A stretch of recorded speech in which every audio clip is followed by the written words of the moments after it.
خاله سوسکه و آقا موشه در حال بیداری سرسره برعکس میان بالا.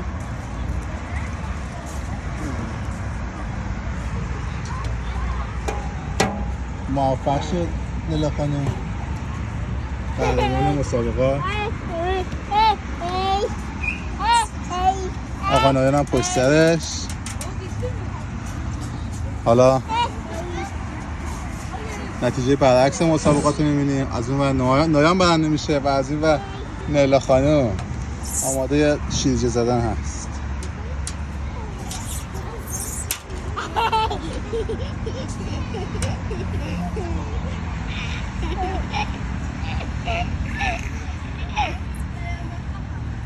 افتاد ماشین از اون. خیلی دوست داره پاهاشه بزنه رو سنگات.